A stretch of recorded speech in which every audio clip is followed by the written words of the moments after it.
Salut à tous et bienvenue à cette autre sortie de la revue de presse sur JDC Plus TV. Vous regardez l'édition du mercredi 2 septembre 2020 que nous ouvrons avec le quotidien Le Jour. Drame de Kribi, un collectif d'avocats pour Lydienne Taba. C'est l'information qui barre la grande une du journal qui poursuit en indiquant qu'une plainte pour assassinat et violence sur femme enceinte sera déposée demain jeudi 3 septembre au tribunal militaire contre le sous-préfet de la Lokundje, Franck Derlin Eyono. Lydienne a été tuée en juillet dernier et inhumée ce week-end dans son village natal.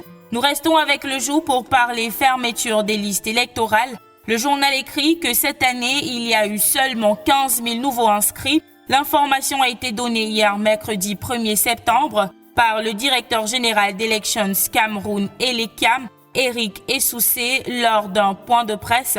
Ce dernier a indiqué que le faible taux d'inscription en liste électorale cette année est dû au coronavirus qui continue de sévir dans le pays. Du quotidien Le Jour, prenons mutation qui nous amène du côté des deux régions anglophones en proie à la crise sociopolitique. Le journal titre Nord-Ouest et Sud-Ouest, To return or not to return, pour parler des chefs traditionnels locaux de ces régions, invités par le ministre de l'administration territoriale à regagner leur chefferie dans la perspective des régionales et de la reconstruction de ces régions en crise. Le cœur de ces autorités traditionnelles locales balance.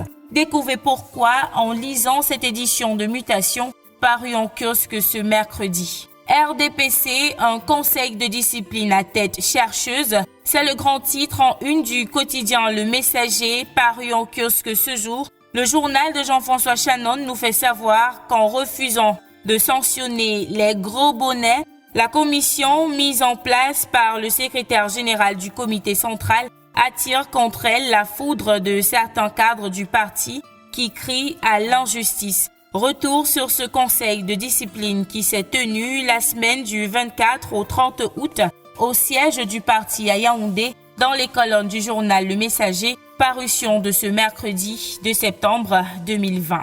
Dans cette édition, Le Messager relaie l'information de l'assassinat d'un policier à Bamenda. Le policier a été froidement abattu en plein jour par des séparatistes. Le Messager nous fait savoir qu'une fusillade intense s'en est suivie dans le chef-lieu de la région du Nord-Ouest entre policiers et séparatistes en fuite après leur forfait. Retour sur cet incident tragique en page 3 du quotidien Le Messager. Du côté de l'œil du Sahel, on nous apprend que le président de la République, son Excellence Paul Biya, a ordonné la reprise des activités de la compagnie aérienne nationale Camerco, qui est en pleine crise économique. On se rappelle que Camerco a suspendu le contrat de plus de 200 employés en juin dernier du fait des conséquences économiques du coronavirus. Et puisque nous parlons en conséquence du coronavirus, refermons cette édition de la revue de presse avec le quotidien de l'économie qui nous apprend que la BGFI Bank va apporter son soutien aux petites et moyennes entreprises fortement touchées par cette pandémie. Un protocole d'accord a été signé hier 1er septembre 2020 à Yaoundé entre l'institution financière et le ministère des Finances. Les termes de cet accord sont à lire en page 2 du quotidien de l'économie, édition de ce mercredi. Et c'était tout pour la revue de presse de ce jour. Merci d'avoir regardé. À demain.